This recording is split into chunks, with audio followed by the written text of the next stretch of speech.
Boston, 1842. Elizabeth Hadley still wore the ring, not out of love, not out of mourning, but because taking it off would mean admitting Jonathan was dead, and admitting that meant feeling relief. And decent women were not supposed to feel relief when their husbands died. She turned the gold band around her finger as she sat by the parlor window, watching snow fall over Beacon Hill. The house was too large for one person, too silent. But silence was better than his voice. "You're useless, Elizabeth. Can't even give me an heir." 6 months. 6 months since Jonathan's heart had failed him in the middle of one of his rages, shouting at a footman, face red, veins bulging. 6 months since she had stood in the hallway, watching his body being carried away, and felt nothing, or perhaps fear, because the dead did not shout, but ghosts still could. She pulled her wool shawl tighter around her shoulders. The fireplace was lit, but the cold lived inside her. It always had. Outside, a carriage stopped at the gate. Elizabeth froze. No one came here, no one knocked on her door. Jonathan had made sure of that, driving away neighbors, dismissing the few acquaintances she had, isolating her as if she were an infection. But now someone stepped out of the carriage, a tall man, dark coat, straight posture, and he looked directly toward the window where she stood. Elizabeth stepped back, heart racing, hands trembling. The ring burned against her skin. Who was that man? Lady Elizabeth Byrne had been sold at 19. Not with chains, not on an auction block, but sold all the same, by a father drowning in debt who chose to save his title instead of his daughter. Jonathan Hadley had offered £10,000 and the promise to take her far away. The Baron accepted without hesitation. "You ought to thank me," her father had said on the morning of the wedding. "He's rich. You'll never go hungry." Hunger of the body? No. Hunger of the soul. Always. Jonathan brought her to Boston the way a man transports a valuable object, something to display, control, and keep away from other eyes. For the first few months, he pretended gentleness. Then, when she failed to conceive, the mask fell away. And for 9 long years, Elizabeth learned how to disappear inside her own home, to walk in silence, to never ask, to never exist. Now he was dead, but the rules he taught her were still alive. She still did not leave the house alone. Still asked the servants for permission to open a window. Still woke at night expecting to hear his heavy footsteps in the corridor. And now someone had knocked on her door. Elizabeth heard the deep voice of the butler in the entrance hall, heard the reply, an English male voice, steady and composed. "The Duke of Somerton. I've come regarding matters of the late Mr. Hadley's estate." A duke. Elizabeth clenched her fists. Another man, another title. Another voice that would demand, decide, take. She did not go downstairs. She remained by the window, holding her breath, praying he would leave. But downstairs, the door opened, and for the first time in 6 months, someone walked into the house that had been her prison. Chapter 1. The Man on the Threshold. Elizabeth descended the stairs the way one walks toward a sentence. Each step carried an old echo. "Don't come down until I call. Don't speak unless I ask. Don't look any man in the eyes." Jonathan's rules clung to the walls like mildew, soaked into the wallpaper, whispering through the polished wood.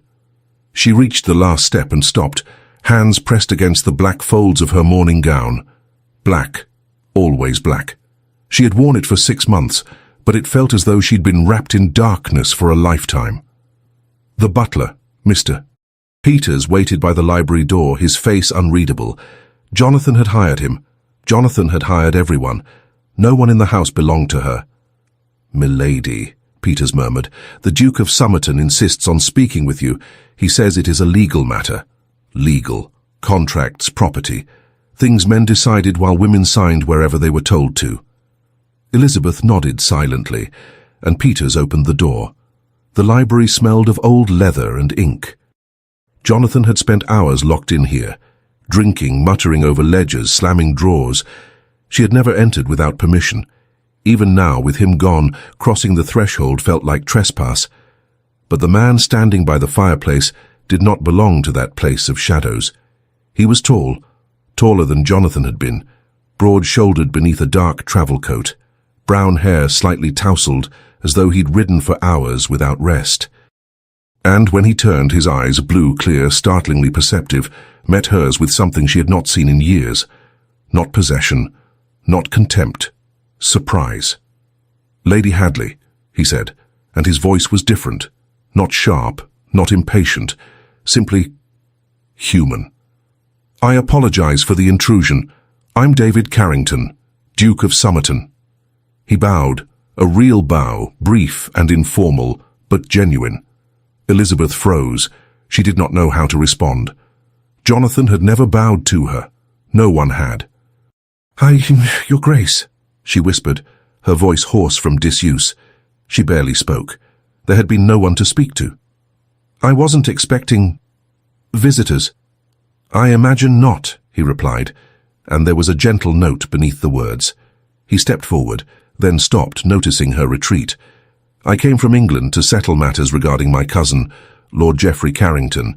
He had a business partnership with your late husband." Geoffrey. She vaguely remembered the name. Jonathan had mentioned a partnership once, years ago. She had never been included, never informed. I don't know anything about my husband's business," she admitted. The Duke tilted his head, studying her carefully. Not coldly, thoughtfully. "You don't?" he said quietly. "Then who is overseeing the estate now?" A tightness pressed beneath her ribs. No one. Lawyers came, left documents, told her where to sign. She signed. She didn't ask. She never understood. "The lawyers," she murmured. Carrington frowned, not in anger but in concern. "The lawyers manage everything?" She nodded, gaze dropping to the floor. Small, ignorant, exactly what Jonathan had drilled into her. Silence settled before he asked, softer than before. "Lady Hadley, are you well?" The question struck her like a blow. No one had asked her that. Not once, not in a very long time. Elizabeth lifted her eyes and found him closer now, not threatening, but close enough for her to see sincerity in his expression. Her voice trembled. She stepped back until her shoulders touched the bookshelf. The ring burned on her finger. "I'm fine. I simply don't usually receive callers." David Carrington studied her for a long moment. Then slowly, as one might approach a frightened creature, he spoke. "I see." And something unexpected happened. He smiled. Not mockingly, not dismissively, warmly. "Well," he said, stepping back to give her space, "I promise I don't bite. And if you prefer I return another day, I will. But there are documents requiring your signature, and I believe you have the right to know exactly what you're signing." "Right. Since when did she have rights?" He waited, patiently, as if she might refuse him, as if she had a choice. And for the first time in a long, long while, Elizabeth Hadley felt something other than fear. She felt curiosity. Chapter 2. Broken Things. David Carrington had seen fear before, in India during the famine, in Egypt, in villages torn apart by raiders, in Whitechapel, where misery ground people down to dust, but he had never seen fear like this, not inside a woman's own home. She stood pressed against the bookshelf as if he might drag her away by force. Her eyes, large, brown, shimmering with something he could not yet name, barely blinked. Her hands, pale and small, clutched the black folds of her morning dress so tightly her knuckles had gone white. And that ring. David had noticed it at once, a simple band of gold, a wedding ring. She kept twisting it without realizing, like someone holding on to the last scrap of solid ground before sinking. He stepped back another pace, softening his voice. "I didn't come to cause trouble, Lady Hadley, only to sort out legal matters. My cousin Geoffrey left several contracts unresolved, and your name appears on many of them." She didn't speak, only gave a small, quick nod, obedient, reflexive, trained. Something tightened in David's chest. He had dealt with arrogant aristocrats, dishonest merchants, widows who knew how to manipulate every room they entered. But this woman was none of those. She was shattered. And he had always hated shattered things. Since boyhood, he had tried to fix whatever he found broken. Birds with torn wings, abandoned dogs, forgotten people. A ridiculous habit, Geoffrey used to tease him. You can't save everyone, David. No, but he could damn well try. May I? He asked, gesturing toward the writing desk buried under dusty ledgers. I just need to review a few documents. I won't take much of your time. She hesitated. Then, in a hoarse whisper, Your Grace may do whatever you need. The words were wrong. Too submissive, too automatic. David frowned but said nothing. He crossed the room and began sorting the papers, searching for the contracts Geoffrey had mentioned. The library smelled of old leather and something else. Stale fear, perhaps, or long-held loneliness. He read quietly, but part of his attention never left her. Lady Hadley still hadn't moved. She remained by the bookshelf, rigid, her hands twisting the fabric of her dress.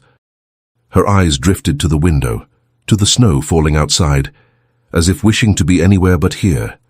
David finally found the main contract. He read it, then froze. Good God! Her voice came instantly taut. Is something wrong?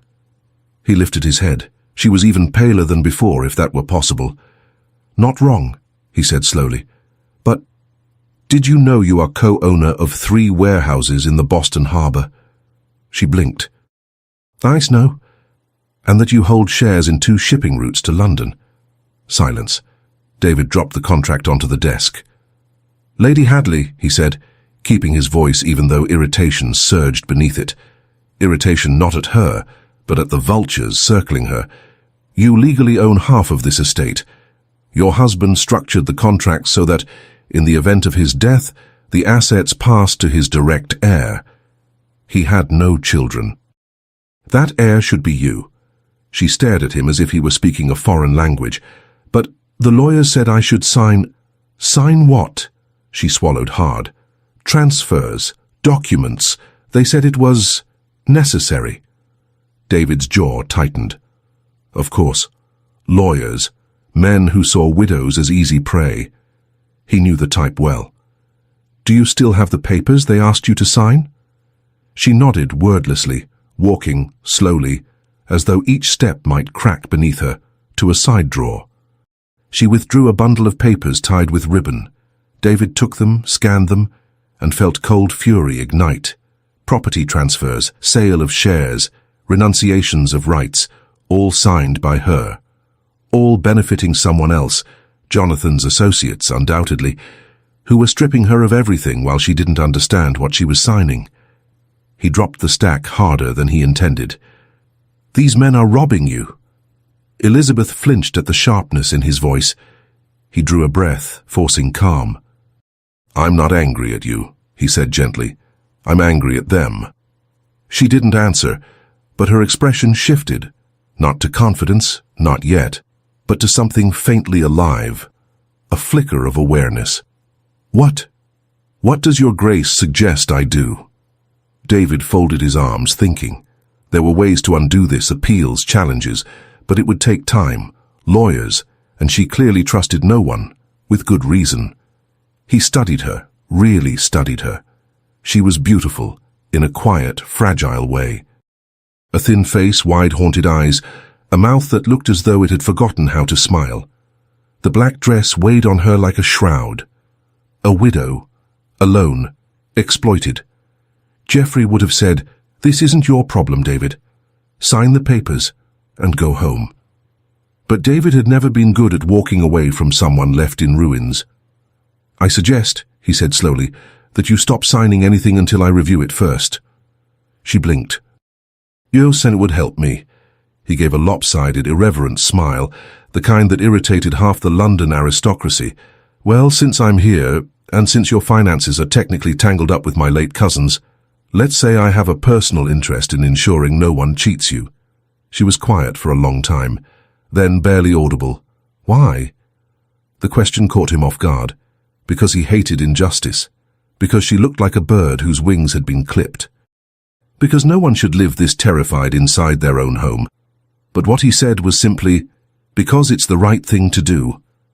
and for the first time since he entered that heavy, suffocating library, David saw something in her eyes other than fear. He saw hope, fragile, trembling, but hope nonetheless. Chapter 3. Small Freedoms. David Carrington returned the next morning. Elizabeth hadn't expected that. Men like him, dukes, lords, men of consequence, didn't return.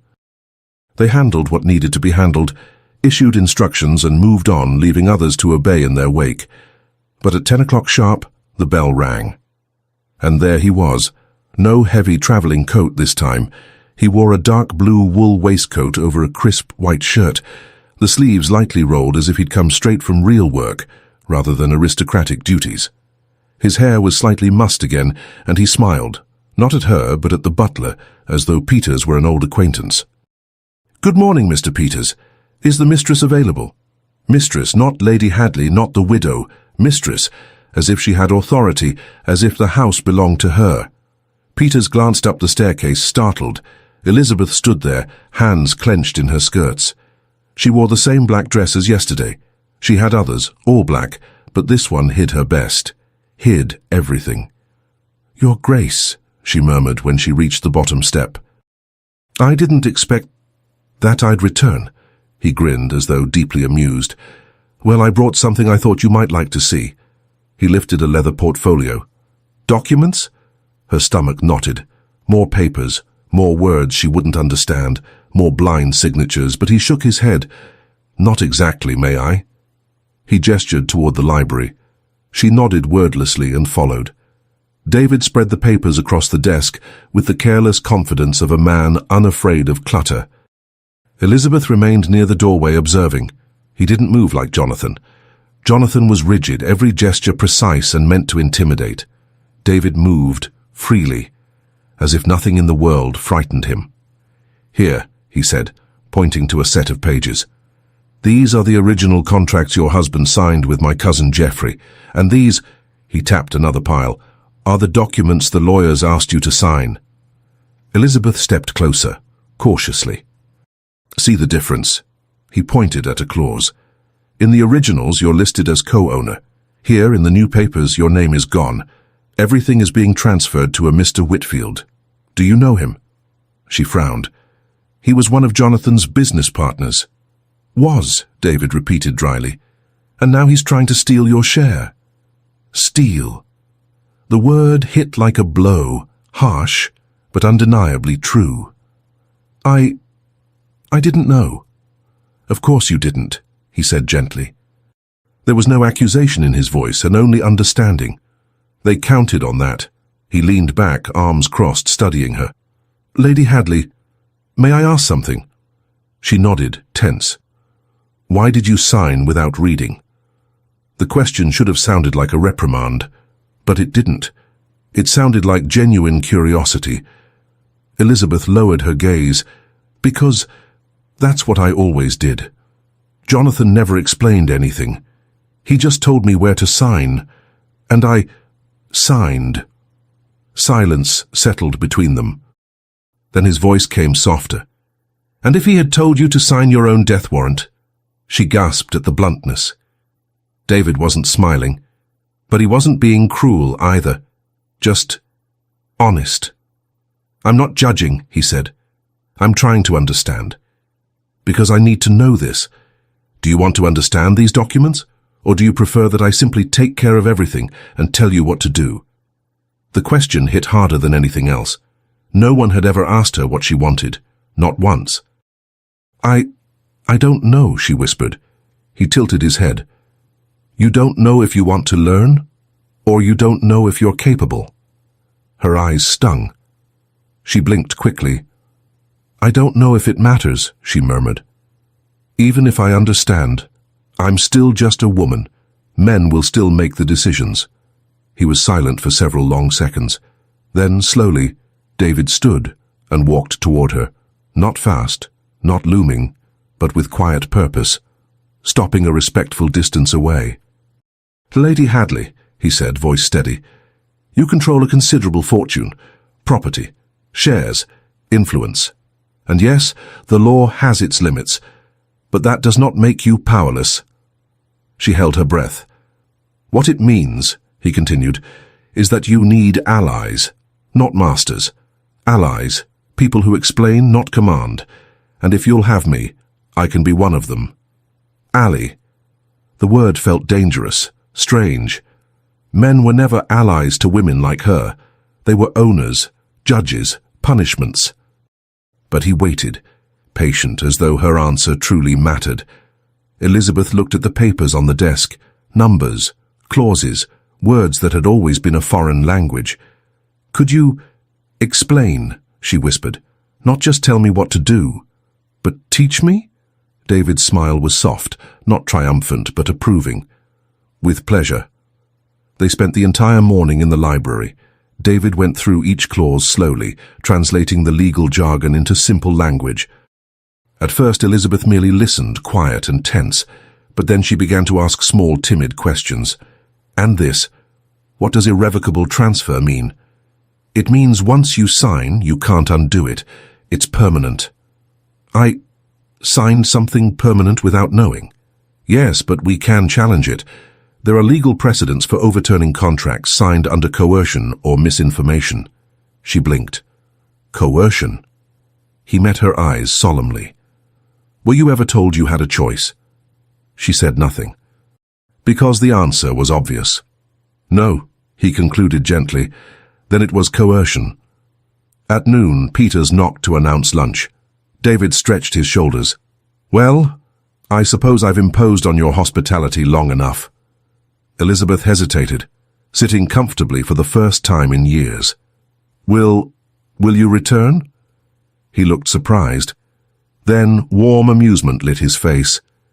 "If you'll allow it." She nodded too quickly and felt her cheeks heat. He walked toward the door, then paused. "Oh, sir, one more thing, Lady Hadley." "Yes? Stop calling me Your Grace, it's insufferable. David will do." Her eyes widened. I can't."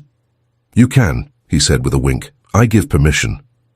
And before she could argue, he stepped out, whistling a cheerful tune wildly inappropriate for a house in mourning. Elizabeth remained in the center of the library, heart pounding. And for the first time in years, she smiled. Only a little, barely visible. But she smiled. Chapter 4. The Man Who Sees Too Much. David returned to the hotel with more questions than answers.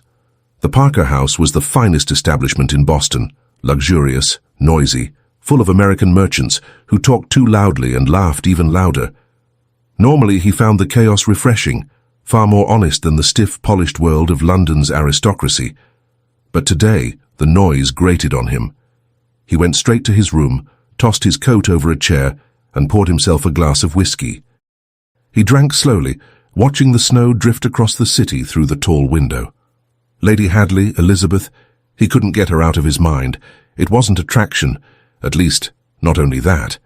It was something more unsettling, something sharper, like watching someone drown in shallow water and not understanding why they didn't simply stand. But he knew why, because she had been taught to drown. David took another sip, his jaw tightening. He had seen bad marriages. God knew the English aristocracy excelled at turning unions into silent battlegrounds, but this was different. Jonathan Hadley hadn't just controlled Elizabeth, he had erased her, and worst of all, she believed she deserved it. David set the glass down and crossed to the desk.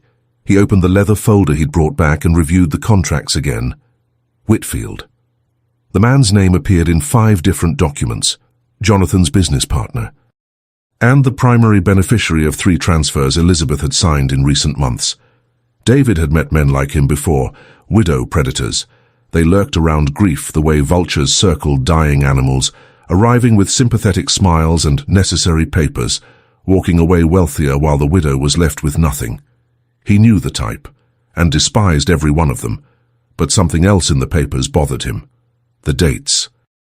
The first 3 transfers had been signed 1 week after Jonathan's death. 1 week, barely enough time to bury the man, and the vultures were already carving up what remained.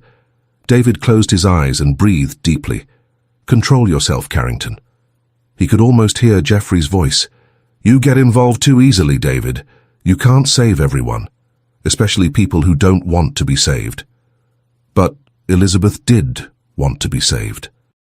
He had seen it in her eyes, quiet hunger not for rescue but for understanding, for autonomy, for the chance to exist.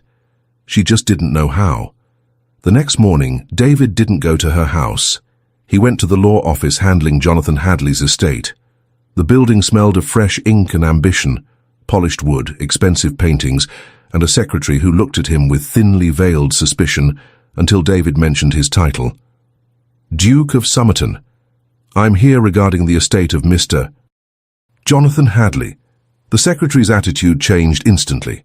Bows, oily smiles, obsequiousness. Of course, Your Grace. Mr. Whitfield will see you shortly. Whitfield. Perfect. David waited in the conference room, looking out over the city. Boston was strange, half English, half American, always caught between what it had been and what it wanted to become. Like Elizabeth. The door opened. A man entered, mid-50s, thick around the middle, face flushed from drink. Expensive suit. Signet ring. A smile that never reached his eyes. Your Grace, an honor. Thomas Whitfield at your service. He extended his hand. David shook it, testing his grip. Whitfield squeezed harder, trying to impress, but without strength. Weak. Mr. Whitfield, David said, I've come from England to resolve matters concerning the inheritance of my cousin, Geoffrey Carrington. He was in partnership with the late Mr. Hadley. Whitfield nodded, sitting with exaggerated ease. Yes, yes. Tragic loss. Geoffrey was a brilliant businessman. Was. David kept his voice flat. He left several unresolved contracts. I'd like to review them. Certainly, everything is in order, but I should mention most of Mr. Hadley's business affairs were transferred legally after his death. The widow signed all necessary documents. David tilted his head. She signed. But did she understand what she was signing? Whitfield blinked. I pardon? Did Lady Hadley understand the documents you placed before her? Silence, then a nervous chuckle. Well, Your Grace, she's a woman.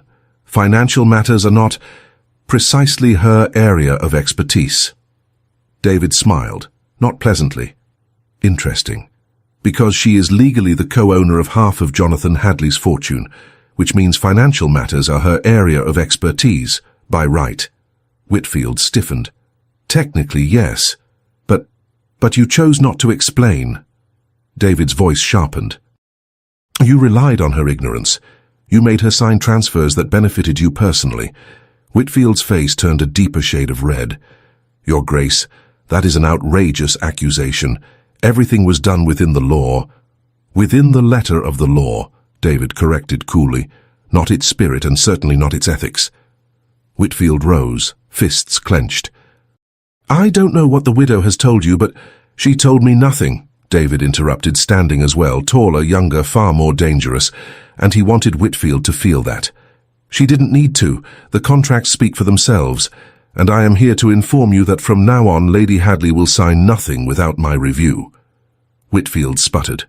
You have no authority. I do, David said softly, because she gave it to me. And if you attempt to pressure her, manipulate her, or even suggest she sign anything without my presence, I will personally see to it that every document you touched in the last 6 months is dragged into court. And believe me, Mr. Whitfield, dukes have very, very good lawyers. Whitfield went pale. This is preposterous. David leaned in, voice low and lethal. This is justice, and if you have any sense, you'll accept it. Because the alternative is me dismantling every transaction you've made. When I'm done, you won't simply lose the money, you'll lose your reputation. He stepped back, adjusting his waistcoat with calm finality. Good day, Mr. Whitfield. I'm sure we'll see each other again. And he walked out, leaving the man speechless. Outside, David took a long breath. Snow was falling again, soft and quiet, blanketing the city in white. He should have felt satisfied. He'd issued the warning.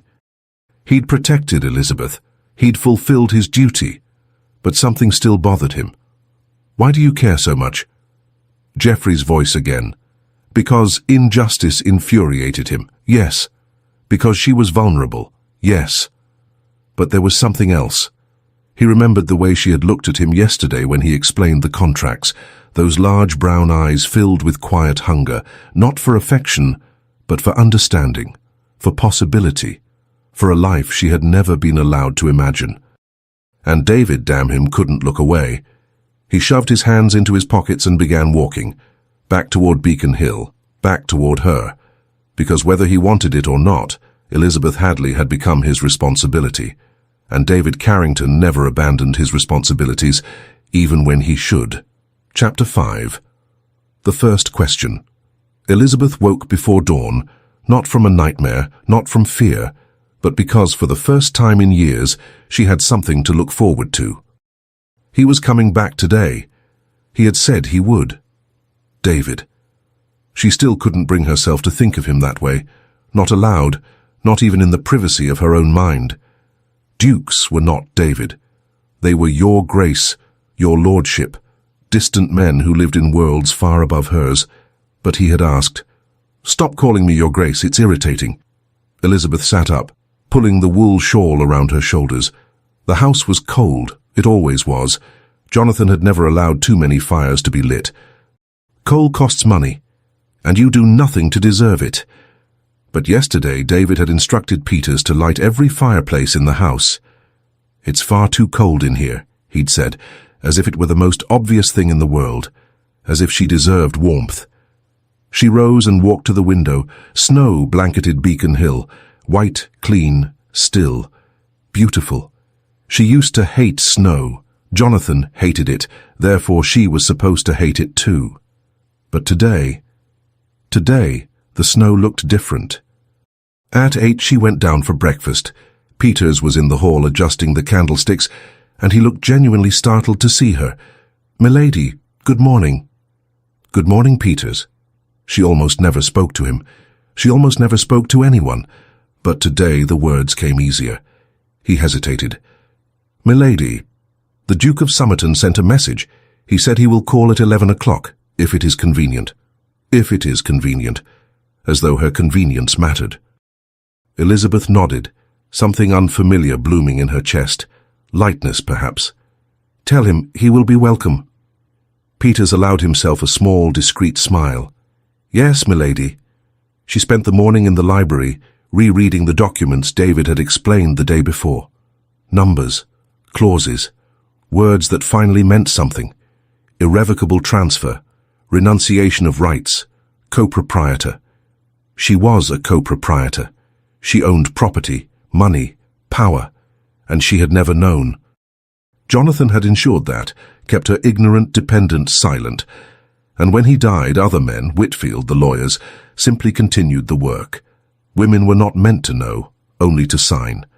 Elizabeth closed her eyes, her fingers tightening around the wedding band. "Take it off," a voice whispered deep inside her. "Take it off and be done with it." But she couldn't. Not yet. At exactly 11, the bell rang. Elizabeth stood too fast, smoothed her black skirt, drew in a breath. Control. Composure. But when Peters opened the door and David stepped inside, smiling, slightly rumpled, bringing cold air and life into the house, she forgot how to breathe. "Good morning, Lady Hadley." Good morning." He handed his coat to Peters, then looked at her. "Did you sleep well?" No one had ever asked her that. No one had ever cared. Yes. Thank you." He smiled again, that curious, half-amused smile that made it seem as though he saw something others didn't. "Good. We have work to do." They returned to the library. David spread new papers across the desk, contracts, letters, records. "I visited Whitfield's office yesterday," he said, too casually. Elizabeth's breath caught. "You visited?" "Yes, and we had a very enlightening conversation." His tone shifted, calm but edged with steel. "He won't trouble you again. I made sure of it." She didn't know how to respond. Part of her felt relief, another part, fear. He was angry? David tilted his head. "He was, but that doesn't matter. He could Retaliate. No, the word was firm, final. Not while I'm here. Elizabeth looked at him, truly looked, at the face without masks, at the blue eyes that hid no agenda. While I'm here. But he wouldn't stay forever. Dukes did not stay. They had estates, responsibilities, entire worlds elsewhere. And when he left, for how long will you remain in Boston? David paused, then answered slowly, long enough. Long enough for what? He smiled, but softer this time, almost sad. To make sure you're safe. Safe. The word felt foreign, impossible. I have never been safe. The confession escaped before she realized. Horrified, she covered her mouth. I'm sorry, I shouldn't... Why? David did not move. He only waited. Why shouldn't you speak the truth? Her hand dropped, trembling. Because it's improper. To complain. To speak ill of the dead. To sound weak.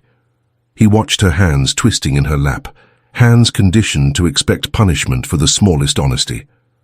How long were you married to your husband? He asked quietly. Elizabeth drew a slow, heavy breath. 9 years. His eyes locked onto hers with an intensity that made her heart falter. Weak. He leaned forward, forearms on the desk, gaze unwavering. Lady Hadley. Elizabeth. You survived 9 years beside a tyrant. That is not weakness. That is endurance. Her eyes burned. It doesn't feel like strength. That's because no one ever told you that it was. Silence, deep, raw, unfiltered, filled the room. Then David leaned back, exhaling. May I ask you something else? She nodded. Was he always like that?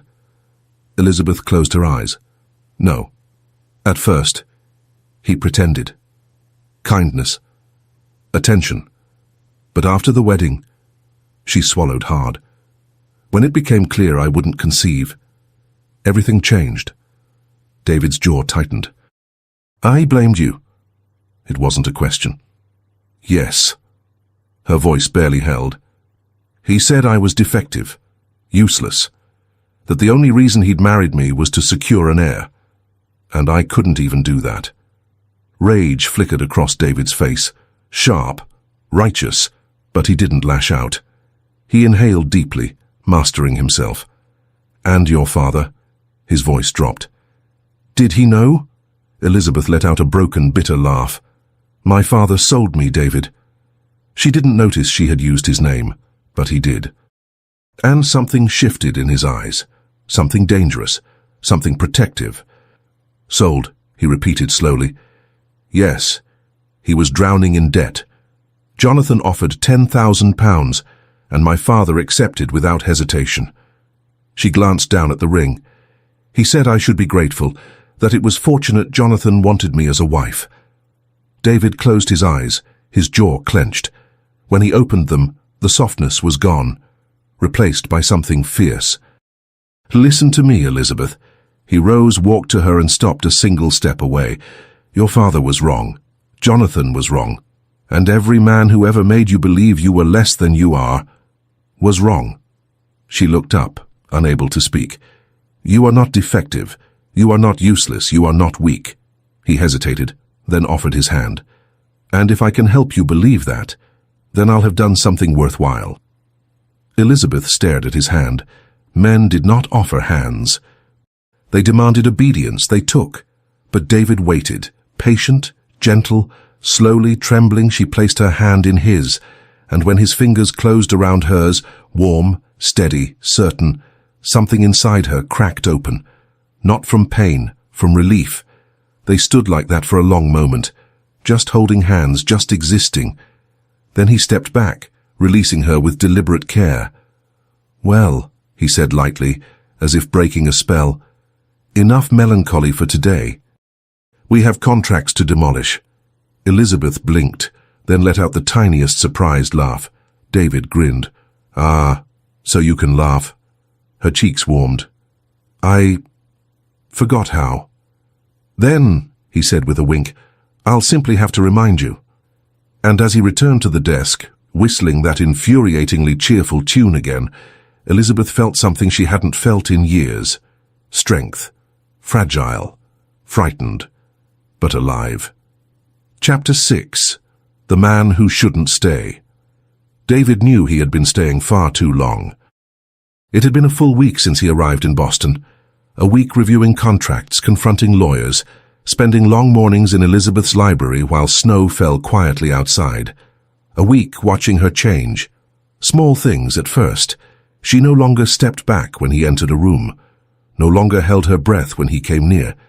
Yesterday she had asked a question about compound interest without a single stutter. And today, for the first time, she had called him by his name. David. He shouldn't enjoy hearing it as much as he did. But he did, and that was a problem. He returned to the hotel at dusk, tired and unsettled. He climbed the stairs to his room, ordered dinner, and stared at the fire burning low in the grate. He should be planning his return to England. Geoffrey was dead, the contracts were sorted, and Elizabeth was better. She didn't need him anymore. So why was he still here? Because you're a fool, Geoffrey's voice said in his mind. Because you see a wounded bird and cannot bring yourself to walk away. David drank his whiskey slowly, annoyed with himself. It wasn't only that. It wasn't just the instinct to protect. It was her. The way Elizabeth listened when he explained something, attentive, hungry for understanding, as if every word were water in a desert. The way she touched the documents now, carefully but without fear. The way she had laughed yesterday at a ridiculous joke he made about lawyers. She was coming back to life, and he wanted to witness it, wanted to be there the moment she finally realized she was free. But staying was dangerous. David knew himself. He had the terrible habit of becoming attached to lost causes. And Elizabeth wasn't a cause. She was a person, a woman. A widow still dressed in mourning, still twisting her wedding ring when she grew anxious. A woman not ready for anything beyond safety. And he had no right to want more. The next morning David woke with his decision made. One more week. He would finish organizing the contracts, ensure Elizabeth had trustworthy counsel, and then return to England. Simple, logical, appropriate.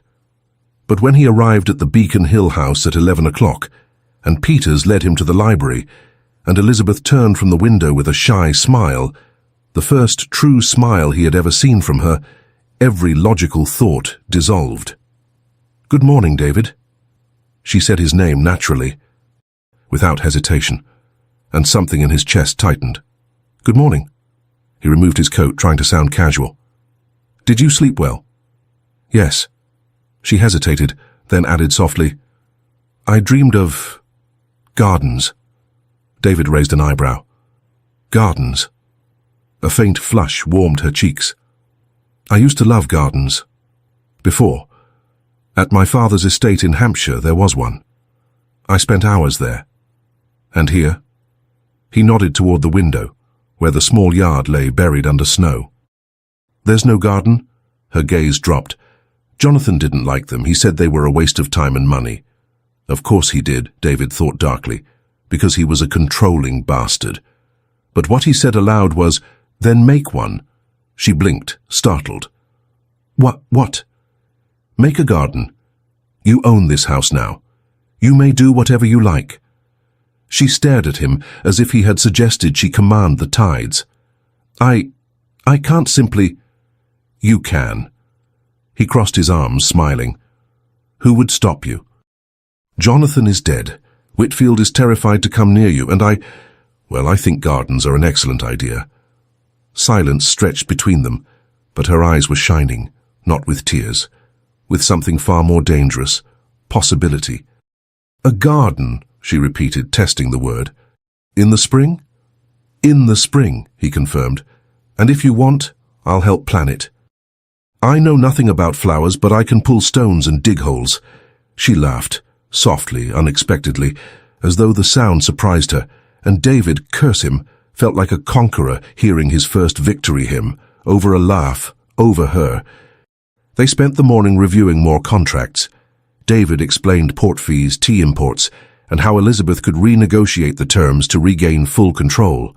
She absorbed everything, asked questions, took notes with steady hands, and at some point, David realized he wasn't reading the papers anymore. He was watching her, watching the way she bit her lower lip when concentrating, the way she tucked a stray lock of hair behind her ear. The wedding ring she still wore, though she now twisted it less. Stop it, he warned himself, but he couldn't. At noon, Peters brought tea. Elizabeth served, an old habit drilled into her for years, but when she handed David his cup, their fingers brushed. It was brief, accidental, but she froze, and so did he. He saw the flush bloom along her throat, saw the way she pulled back too quickly, nearly spilling the tea. "Forgive me," she murmured, eyes downcast. "There's nothing to forgive." He steadied the cup, keeping his voice calm. "It was an accident." "I know, but—" She bit her lip again. But what?" She lifted her eyes, fragile and honest. "Jonathan didn't like when I touched him, not even by accident." The fury that surged through David was sharp and cold enough to break bone. "Jonathan Hadley," he thought. "If you weren't dead already, I'd kill you myself." But he forced his voice to remain gentle. "Jonathan was a fool." Her eyes widened, scandalized. "David." "He was," David insisted. "And everything he told you, every lie he made you believe about yourself, all of it was wrong." She went still, breathing too fast. He set the cup aside and leaned forward, palms flat on the table. "Elizabeth, you don't bother me. Your touch doesn't bother me. Your presence doesn't bother me. In fact—" He hesitated, knowing he was stepping onto dangerous ground. "In fact, being here with you is the best part of my day." A stillness fell, deep and absolute. Then, in a voice barely louder than the snow outside, she whispered, "Why?" David gave her a sad, honest smile. "Because you're brave, and you haven't realized it yet." She shook her head, eyes glistening. "I'm not brave. I'm afraid of everything." "Being afraid doesn't make you a coward. It makes you human." He held her gaze. "Courage is being afraid and moving forward anyway. And you've been doing that every single day." A tear slipped down her cheek. David wanted to wipe it away, but he didn't.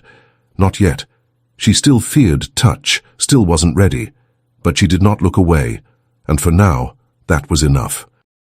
When David left that afternoon, snow was falling again, thick and silent across Boston. He walked slowly toward the hotel, hands in his pockets, thoughts tangled. "One more week," he reminded himself. "Then you leave." But for the first time since arriving in Boston, he wasn't sure he could, because Elizabeth Hadley was no longer just a widow who needed protection. She was becoming someone extraordinary. And David, damn him, wanted to know who she would become once she was finally free. Even if it meant breaking the only rule he had ever lived by: never fall in love with the person you're trying to save. Chapter 7. The Kiss. Elizabeth couldn't stop thinking about him. Not in a romantic way, at least not in any way she would dare admit aloud, but David slipped into every thought, every quiet corner of her mind. The way he explained things, the way he laughed, the way he looked at her, not with pity, not with desire, but with respect. As if she were someone worthy of being seen, and that frightened her as much as it warmed her. It had been 10 days since his arrival, 10 days of mornings spent in the library, of contracts unknotted, of conversations that started with business and wandered into everything else. He had told her about India, about golden temples and crowded markets, about Geoffrey, the cousin who died too soon, pragmatic and cold, but loyal in his own way.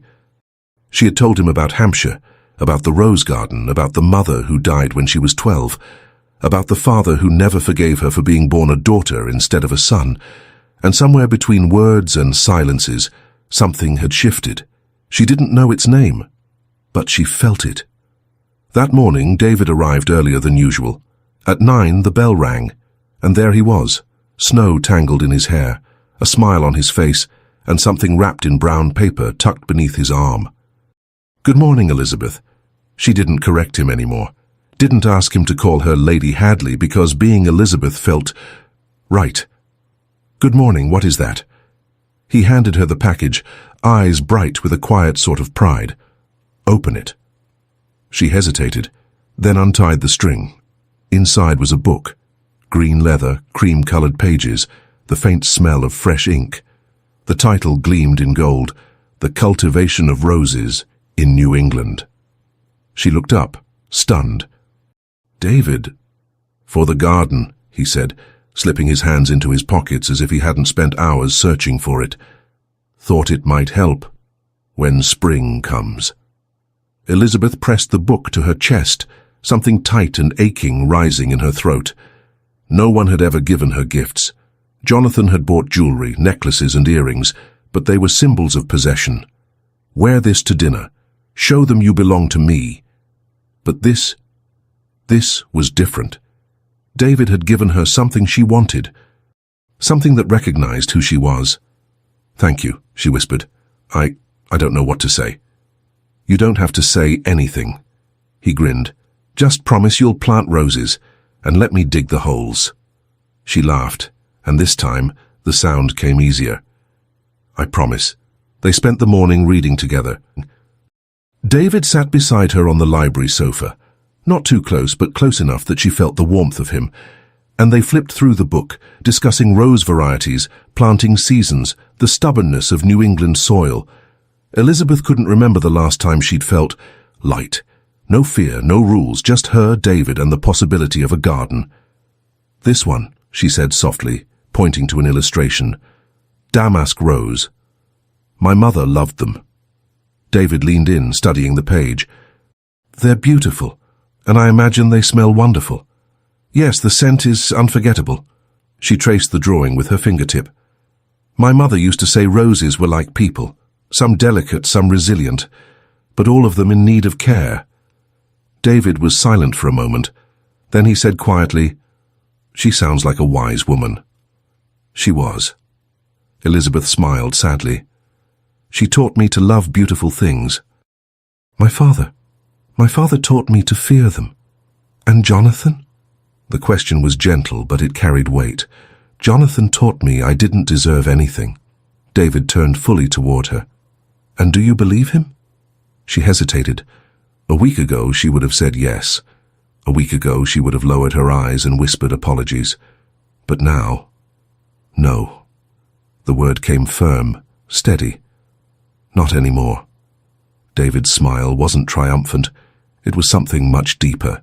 Pride, maybe. "Well," he said softly, "that is the most beautiful thing you've ever said to me." Her heart stumbled in her chest. They were too close.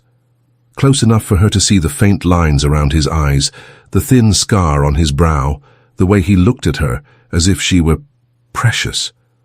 "Pull away," Jonathan's voice hissed in her memory. "You have no right to want anything. You are a widow. You are nothing." But the voice was weaker now, and David was here, real, warm. "David!" She barely recognized her own voice. "Yes?" "Why are you kind to me? Why are you helping me?" She hugged the book to her chest. "You don't have to. You're a duke. You have responsibilities in England. Yet you're here, wasting time with you?" He interrupted, voice sharp but gentle. "Elizabeth, listen to me. Being here is not a waste of time. Being with you is not an obligation." "Then what is it?" Silence. David opened his mouth, closed it, ran a hand through his hair like a man fighting a battle no one else could see. Then he exhaled. "It's a choice I made." Elizabeth forgot to breathe. "I choose to be here," he continued, voice low, raw. "I choose to help you. I choose to watch you come back to life. I choose to see you get angry at every man who made you think you were less than you are." He held her gaze, unguarded in a way that startled her. "And I choose—" He hesitated, as if stepping onto forbidden ground. "I choose to enjoy being near you, to hear you laugh, to watch you realize how strong you are." Her heart hammered, her hands trembled. "David." He was closer now. When had that happened? She didn't know, but she could feel the steady warmth of his breath, the hesitant flicker in his eyes as they fell to her lips and rose again. "Tell me to stop," he whispered. "And I will." Tell me to leave, and I'll walk away." He looked at her like he could see straight into her soul. Elizabeth should say it, should step back. Widows didn't do this, decent women didn't do this, but she didn't want to be decent. She wanted to be free. "Don't stop." The words were barely audible, but they were enough. David leaned in slowly, giving her all the time in the world to run, to refuse, to retreat. Time she didn't take. Elizabeth stayed perfectly still, her heartbeat echoing through her chest as he moved closer, inch by careful inch, as if afraid a single sudden gesture would shatter her. When his face hovered a breath away, she inhaled sharply. David pressed his forehead to hers, but this time he didn't stop there. His nose brushed hers, light, tentative, and her whole body trembled. A silent question passed between them, one she finally allowed herself to answer. His hand rose, slow and reverent, cupping her cheek. His thumb grazed her skin as if it was something sacred, and then he kissed her. At first, a soft, hesitant touch, permission more than passion. Then, when she leaned into him, the kiss deepened, calm, gentle, not hunger, not urgency, but surrender, healing. 2 breaths mingling, 2 mouths trembling, not with fear, but with relief. 2 survivors finding for the first time a safe harbor in one another. When he finally drew back only far enough to meet her eyes, he whispered, "Elizabeth, you're trembling." "I'm afraid." "Of me?" "No, of myself." He pulled back just enough to see her clearly. "You don't have to be afraid, not of feeling, not of wanting." "But I don't know how," she admitted, fragile. "I don't know how to do this." David smiled, soft, patient. "Neither do I." He brushed her cheek with the back of his fingers. "But we can learn together." Elizabeth closed her eyes, leaning into the touch, the first gentle touch she'd felt in years. Something broke inside her, not from pain, from freedom. They stayed like that for a long, quiet moment. Then David slowly stepped back. "I'm sorry," he murmured, voice rough. "I shouldn't have." "Don't apologize." She opened her eyes, steady now. "Please, don't apologize for making me feel alive." He looked stunned. Then slowly, he smiled. "Then I won't." When he took her hand, interlacing their fingers, holding tightly, Elizabeth didn't pull away. For the first time in 9 years, she held back. Chapter 8. The Man Who Was Lost. David was lost, hopelessly, absolutely lost, and the worst part was he knew it. He went back to the hotel that night, still feeling her mouth on his. The kiss, that kiss. Soft and hesitant at first, then deeper when she fisted her hand in his coat and pulled him closer. The way she trembled, not with fear but with something far more dangerous. The way she had whispered, "Please don't apologize for making me feel alive," when he'd tried to pull away. David poured himself a whiskey and sat by the window, staring out over Boston at night. Snow had fallen all day. Now the city lay quiet, wrapped in white, like her, pure, broken, being born again. He drank slowly, trying to order his thoughts. All he could think about was the faint lavender scent in her hair. The way her wide brown eyes had flown open when he laced his fingers through hers after the kiss. Damn it, he should never have done that, shouldn't have moved that close, shouldn't have touched her, shouldn't have kissed her. Because now he couldn't stop thinking about her. "What are you doing, Carrington?" He could almost hear Geoffrey. "You're stepping into something you can't fix. She's a widow, traumatized, vulnerable. You're a duke with an entire life in England. This doesn't have a future." And Geoffrey would be right. But David couldn't bring himself to care. He'd always had a weakness for the wounded ones, always wanted to protect, to mend. Only with Elizabeth, it wasn't about saving. It was about seeing her fight, seeing her grow, seeing her realize she was stronger than any man had ever allowed her to believe. And somewhere in the middle of all that, he'd started feeling something he shouldn't, something dangerous, something that looked very much like love. That kiss had proved it. It hadn't been impulse, it hadn't been an accident, it had been inevitable. And now David had no idea what to do with that. He woke early the next morning, restless. He needed sense, logic, a plan. He needed to understand what all of this meant. The kiss, the feelings, the impossible future that was starting to take shape in his mind.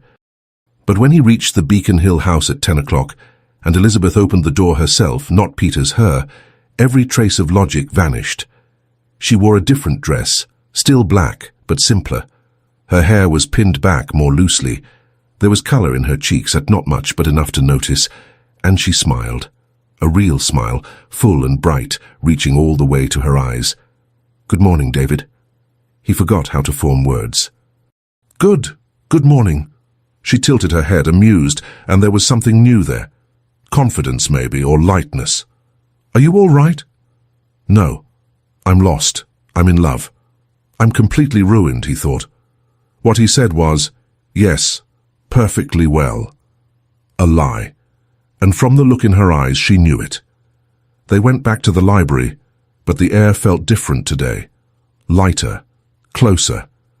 Elizabeth didn't sit across the desk. She sat beside him, close enough that their shoulders brushed. When she reached for his hand, naturally now without hesitation, David felt something in his chest tighten. She isn't afraid anymore, he realized, not of me, and that was both liberating and terrifying. "This contract here," she said, pointing to a clause with her free hand, "says the profits from the imports should be divided equally between the partners, but Whitfield was taking 70%. "Why?" David forced his attention back to the paper, though all he really wanted was to pull her closer and kiss her again.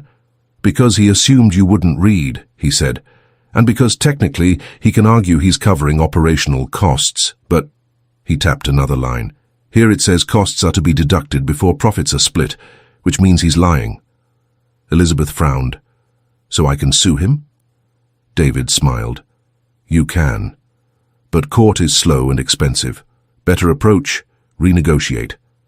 Threaten to sue if he refuses a fair division. Men like Whitfield are cowards, they fold."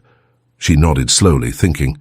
Then, hesitantly, "David, you're leaving soon, aren't you?" The question hit him off guard. He turned to her. "I don't know." She squeezed his hand. "But you must. You have estates, responsibilities. You can't stay in Boston forever." "I can't," the rational part of him agreed. But the irrational part, the part that was utterly lost, wanted to shout, "I can.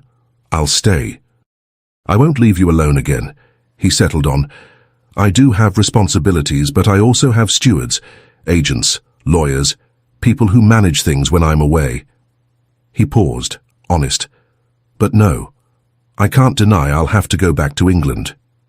Her face fell for a moment, then she forced herself to move on. "So you travel a lot?" "I used to," he said. "Before the title, I spent years in India, Egypt, Greece. Geoffrey said I was restless, that I couldn't stay in one place for long." Elizabeth gave him a small smile. "And now? Now I don't want to go anywhere." "Because you're here," he thought. What he said was, "Now I'm rethinking my priorities." She held his gaze, raw and open. "David, I don't want you to stay just because of me. I don't want to be a burden." "Burden." He turned fully toward her. "Elizabeth, you are not a burden. You never were." "But You are the reason I wake up in a decent mood," he cut in, voice steady. "You're the reason I find myself smiling over dull contracts. You are the reason Boston, which should have been nothing but a brief stop on my way home, has become—" He stopped, realizing he was about to say too much. But she didn't look away. "Has become what?" she whispered. David drew a breath. "Has become the place I want to be." Silence fell, heavy and electric. Then, barely audible, she said, "Yesterday, the kiss." David's heart slammed against his ribs. "Yes?" It wasn't a mistake. She dropped her gaze, nervous. "I wanted you to know that." He lifted her chin gently, forcing her to meet his eyes. "It wasn't a mistake for me, either." Elizabeth held her breath. But what if... Her voice shook. What if you go back to England and realize I was only a project, something to fix and then forget? The words hit him like a punch, because a small, cruel part of him had whispered that fear in the dark. Not that he would forget her, that was impossible, but that she might one day believe that was all she'd ever been to him. So he looked into those wide brown eyes, frightened and hopeful all at once, and knew the truth. It wasn't about fixing, it was about loving, damn it. He was in love with her entirely, irreversibly, and he had no idea what to do with that. Elizabeth, he said slowly, you are not a project. You're not something to mend and abandon. You are... He searched for the right words. You are the bravest person I know, and what I feel for you. He swallowed, exposed in a way he hadn't been in years. What I feel is not pity. It isn't duty. Then what is it? She whispered. David took both her hands in his, holding tight. It's love. The words were out before he could stop them, but when he saw her eyes fill with tears, not of pain this time, but of something deeper, he didn't regret them. I'm in love with you, Elizabeth, he said softly. I know it's fast, I know you may not be ready, but I needed you to hear it. She sat frozen, breathing too quickly. Then, very slowly, she whispered, Me too. David stilled. You too. What? I'm in love with you too. The world went quiet. He drew her into his arms and kissed her, not tentative like the first time, but sure, certain. A promise. When they finally broke apart, both of them shaking, he rested his forehead against hers. The next words slipped out before he could think better of them. Come with me. Elizabeth jerked back a little, startled. What? To England. He framed her face with his hands, laid bare before her. I know I have to go back. I know there are duties and estates and things I can't ignore. But Elizabeth... He drew a ragged breath. I don't want to leave without you. Not now. Not when we've just found this. Her eyes widened, stunned. You're asking me to go with you? Yes. He didn't look away. I know it's a lot. I know it's too soon. But... His mouth twisted in something like a smile. England is your country too. You were born there. And maybe it's time to go back. Not as the woman Jonathan dragged across the ocean, but as the woman you are now. She fell silent, thoughts racing behind her eyes. David pressed on, almost desperate. You don't have to decide today. Think about it. Take all the time you need. But know this, I want you there beside me, not out of duty, not out of charity, but because you are... He exhaled, helpless. Because you are my home. Tears slid slowly down her cheeks, and for the first time since Geoffrey's death, David Carrington felt that he had a home too, not a house, not a title. Her. Chapter 9. The Choice. Elizabeth froze. Come with me, to England. The words echoed in her mind like distant bells. David stood before her with a vulnerability she rarely saw in him. Hopeful, afraid, completely exposed. She tried to speak, but her voice faltered. He stepped back a little, giving her space, though he didn't release her hands.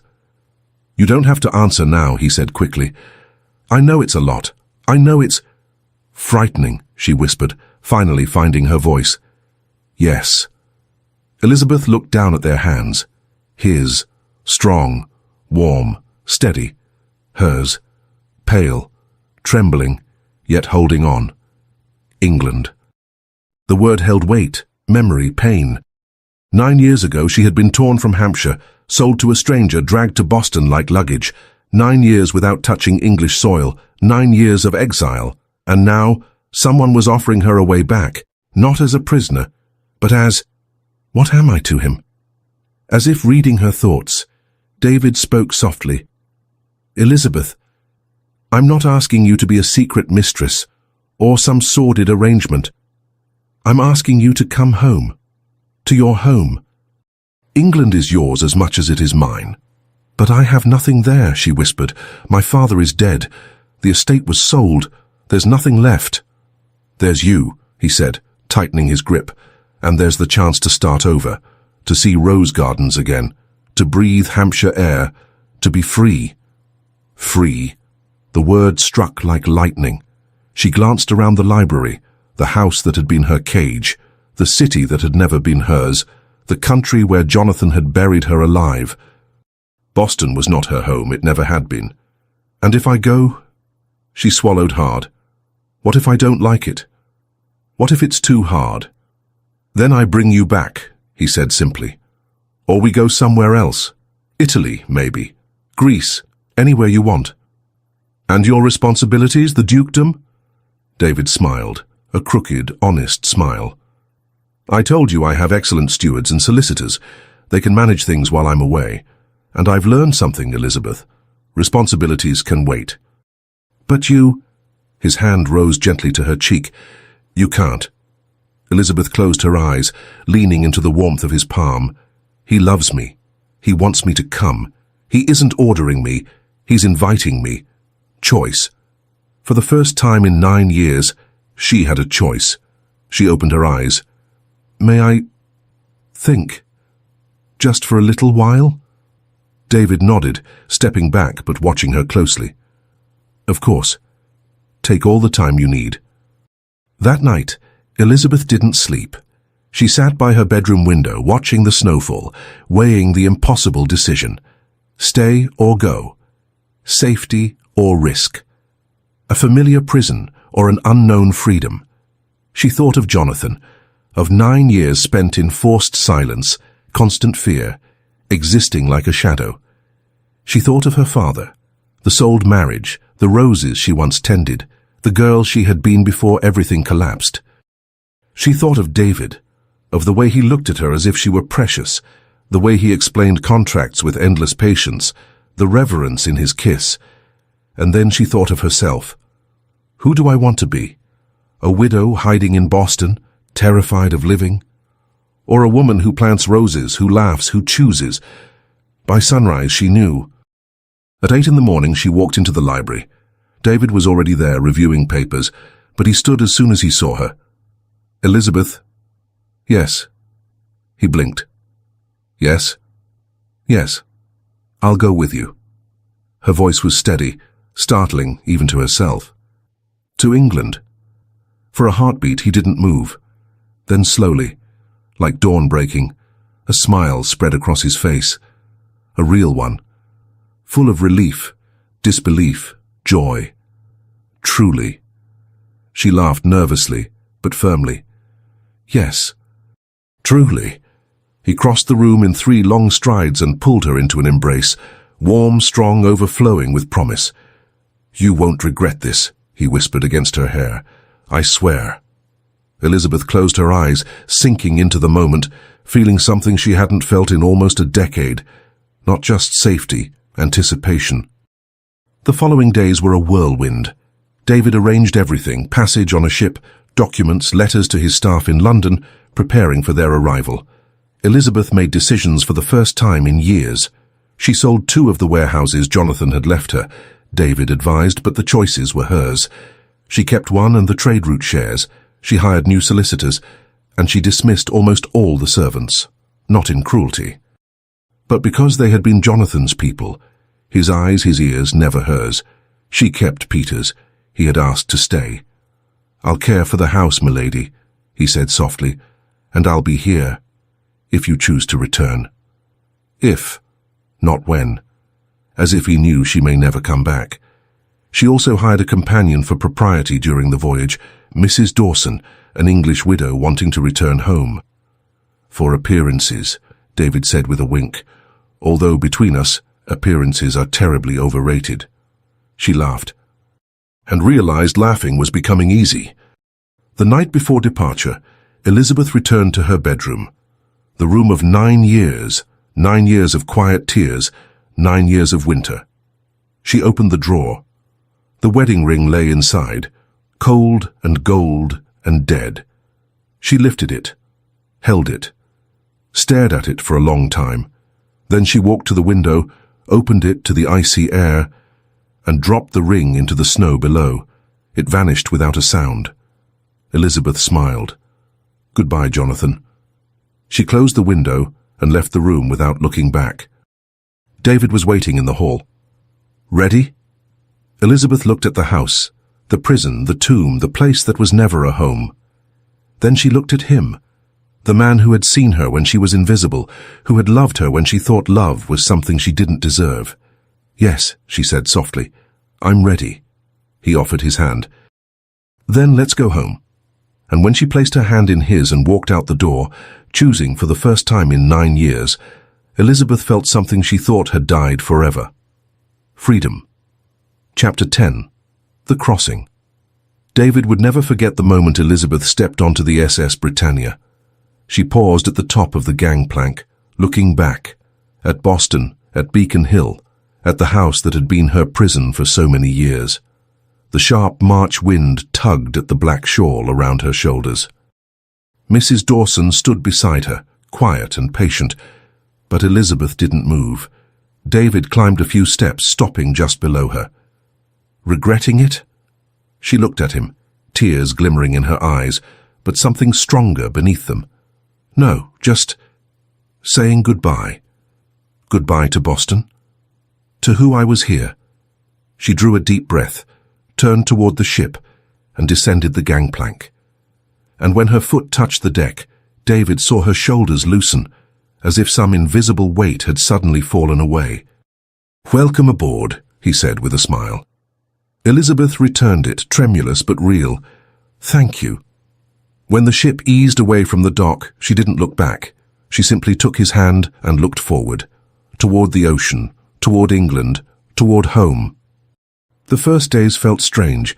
Elizabeth spent most of her time in the cabin with Mrs. Dawson, reading, resting, getting used to the steady roll of the sea. David visited during the afternoons, bringing tea, books, updates from the captain about weather and course. They talked about everything and nothing, about the sea, about England, about the unknown future waiting for them on the other side. But tension lingered in the air, not discomfort, simply something new. They were together now. Not separated by Boston's cold streets or daily routines, but sharing the same vessel, the same air, the same future. And David could see Elizabeth adjusting, not to him, but to freedom itself. On the third day the seas turned rough. When David reached her cabin that evening, he found Mrs. Dawson exiting pale. "Seasick," the woman murmured, clutching her stomach. "I will rest in my cabin. My apologies." "None needed," David said gently. "Rest. I'll stay with Lady Hadley." She hesitated. Improper, technically. But another wave crashed, tilting the floor, and she nodded quickly. David stepped inside. Elizabeth sat on the narrow bed, holding a cup of tea, her face slightly pale but composed. "Are you sick as well?" She shook her head. "A little dizzy, but I'm all right." He pulled up a chair, keeping a respectful distance. "Do you want me to leave?" "No." The answer came too quickly, surprising them both. She blushed. "I mean, Mrs. Dawson has gone to rest, and I prefer company." David smiled softly. "Then I'll stay." They listened to the waves thrum against the hull. After a long moment she whispered, "Thank you." "For what?" "For not leaving me alone." David felt something tighten in his chest. "I'll never leave you alone. Not unless you want me to." She met his eyes, vulnerable. "And if I always want you to stay, then I always will." Simple, absolute, true.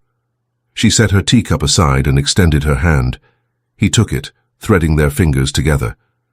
And they stayed like that, hand in hand, while the ship rocked, the night deepened, and the future drew nearer. On the 5th morning, the sea calmed. David rose before dawn, restless, and climbed to the deck. The air was sharp with salt, the horizon streaked with the first hints of sunrise. "Can't sleep?" He turned. Elizabeth approached with a heavy shawl around her shoulders, her hair loose. She wore it that way now, at least when they were alone. "I could say the same about you." She smiled and moved beside him at the rail. "I dreamed of the ocean. Woke up wanting to see it for real." David watched her, the delicate profile outlined against the soft pink sky, the way she breathed deeply, like every inhale was freedom. Any regrets? She turned, startled. About coming with you? Yes. Elizabeth paused, then slowly shook her head. No, not at all. She looked toward the horizon. For the first time in so long, I feel like I'm going somewhere. Not running. Going. David's chest tightened. To England. To home. She met his gaze. Even if it's not the home I left. He took her hand again, lacing their fingers. It can be better. It can, she whispered, as long as you're there. And so the days fell into a gentle rhythm. In the mornings, David handled business. Geoffrey's contracts, letters from his steward, estate reports. There was much waiting for him in England, but every afternoon belonged to her. They walked the deck. They read together. They talked about India, about Hampshire, about gardens she would plant and journeys they would take. And at night, every evening, David asked her to dine in his cabin. Improper, entirely. Mrs. Dawson, with discreet wisdom, always claimed she was too tired to attend, so they ate alone, and dreamed aloud about what life might be. It was on the 8th night of the voyage that David finally said the words he'd been holding back. They sat by the cabin window, drinking wine as starlight shimmered over the dark sea. Elizabeth looked relaxed, more than he had ever seen her, hair loose, simple gown, her face soft, free of fear, and David couldn't keep the words inside anymore. Elizabeth. Yes? He set his glass down and turned fully toward her. I need to tell you something. Her brow creased with worry. Is something wrong? No, something important. He took a breath. When we reach England, there will be formalities, expectations, and I know you're still in mourning, and that there are legalities to consider. But I need you to know. She leaned in, quiet. To know what? David took her hands in his. That when the time is right, when you are ready, I want to marry you. Silence swallowed the room. Elizabeth froze, eyes wide. What? I want to marry you, he repeated, steady and sure. Not now, not in haste, but when it's right, I want you as my wife. Tears filled her eyes. David, you can't want that. I'm a widow with no important title, a baron's daughter. I can't give you heirs. You're a duke. You need... You, he cut in, firm. I need you. Not titles, not heirs. You. But society... To hell with society. Elizabeth blinked, startled at the language. David laughed, his irreverent, warm laugh that she had come to adore. Sorry, but it's true. I've spent my whole life doing what was expected, being the dutiful nephew, the obedient heir, the polite explorer. But Elizabeth... He squeezed her hands. For the first time, I want to choose what I want. And I want you. She let out a shaky laugh, covering her face as tears spilled. Don't cry, he whispered, brushing the tears away. Unless they're happy tears. They are. She smiled through them. They're happy and terrified. And hopeful. Then let's stay with hopeful. She met his gaze, fragile but brave. But are you sure? About me? More certain than I've ever been about anything in my life. Elizabeth inhaled deeply. Then, in a trembling but firm voice, Then, yes. David went still. Yes? Yes. When everything is in order, when I'm ready, I will marry you. For the second time that month, David had no words. He simply pulled her into his arms and kissed her. Not like a promise, like a certainty. They stayed together long into the night, planning the life ahead, the roses she would plant at Somerton, the journeys they would take, the rules of society they would ignore together. And when Elizabeth returned to her cabin, with Mrs. Dawson politely pretending not to notice her flushed cheeks, David remained at the window, gazing at the sea. He had come to Boston to settle contracts. Instead, he had found everything. Geoffrey's voice echoed faintly in his mind. You can't save everyone. But Elizabeth had never needed saving. She had only needed to be seen. And David, for the first time in his life, understood the difference. Chapter 11. Land in Sight. Elizabeth saw England before she felt it, a thin, dark line on the horizon, rising out of the morning mist like a promise, or a warning. She couldn't decide which. She stood on the deck, watching the coastline slowly come into focus. Beside her, Mrs. Dawson murmured something about Southampton and customs, but Elizabeth barely heard. England. 9 years. 9 years since she had left, sold off, exiled, buried alive in Boston. And now she was returning. But not as the frightened 19-year-old girl Jonathan had dragged across the ocean. Not as the silent, broken wife he had molded. As Elizabeth. Just Elizabeth. And that, she realized, was both terrifying and liberating. Deep thoughts? She turned. David stood behind her wearing a dark coat, hair tousled by the sea wind, that gentle smile lighting his face. Just processing. He stepped beside her at the rail, looking out at the distant shore. Afraid? A little. Of what? She hesitated, then chose honesty. That England will still be the place that rejected me, the place where my father sold me, where no one wanted me. David stayed quiet for a long moment. Then, slowly, he took her hand. That England still exists.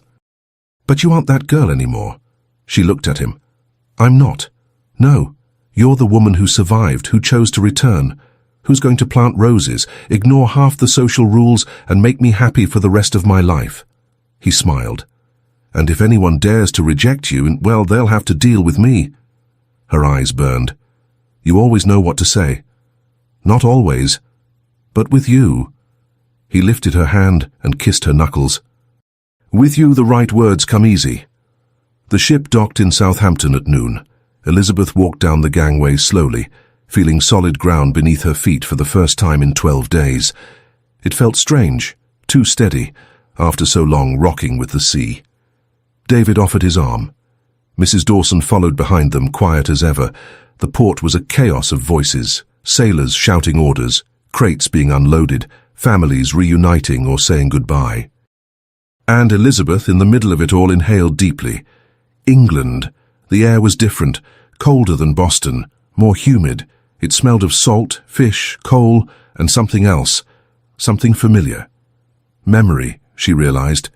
It smells like memory. Lady Hadley. She blinked, returning to the present. A formally dressed older man stood before them, bowing with impeccable posture. I am Graves, your Grace's butler. Welcome to England, milady. Elizabeth looked at David, confused. He smiled. I sent a letter telling them we'd arrived today. Graves came from Somerton to fetch us. Us.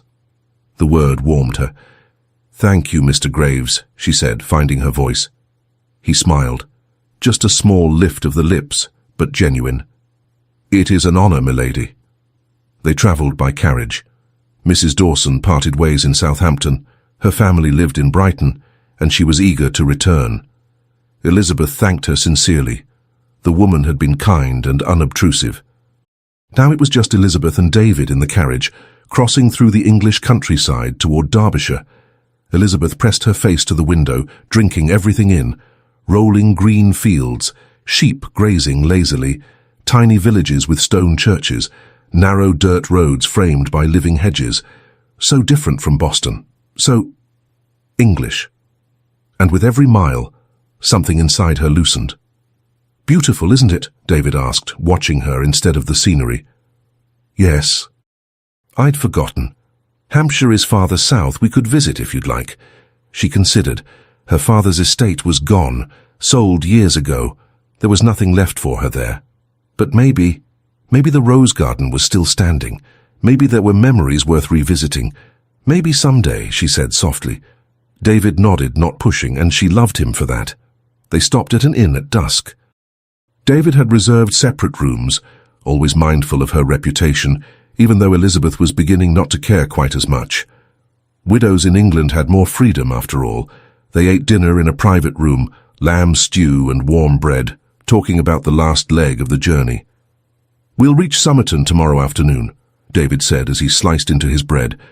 The estate is, well, it's large and old and probably needs some repairs, but it has a garden. Elizabeth's head snapped up. A garden? Yes, a bit overgrown. Geoffrey never cared about it. But the structure's there, flower beds, a greenhouse, and... He smiled. Roses, mostly wild ones. But roses. Her heart tightened. Roses. Yes, I thought perhaps you could bring it back to life. Her eyes stung. He hadn't just brought her to England. He had brought her to a garden. David, don't thank me yet, he teased. Wait until you see the place. You might change your mind. But she knew she wouldn't. Because it wasn't about the garden. It was about the promise that she could grow again, that she could bloom. That night, Elizabeth lay in the narrow inn bed, listening to the sounds of the English countryside, an owl calling, wind rustling through trees, the faint stamp of horses in the stable, and for the first time in 9 years she felt at home. Not because she was back in England, but because she was going somewhere she would be wanted. Somewhere she'd be seen. Somewhere she'd be free. She thought of Jonathan, dead and buried in Boston, his ashes abandoned in a cemetery she would never visit again. She thought of her father, dead too, as David had discovered, gone 3 years, alone and penniless. She thought of the girl she had been, frightened, bartered away, silenced, and she whispered into the darkness, I've come back, but I'm not you anymore. I'm stronger now. I'm free. And she fell asleep, smiling. Morning came with a knock on her door. Lady Hadley, David called from the hallway, we can leave whenever you're ready. Elizabeth dressed quickly, pinned her hair, and descended. David was waiting with a small box wrapped neatly in ribbon. What is this? He smiled, handing it to her. Open it. She untied the ribbon. Inside lay a pair of gloves, soft cream leather, beautifully made, and tucked inside them a small card with a single word, written in elegant script, a new beginning. Elizabeth lifted her eyes, emotional. David, for the garden, he said simply.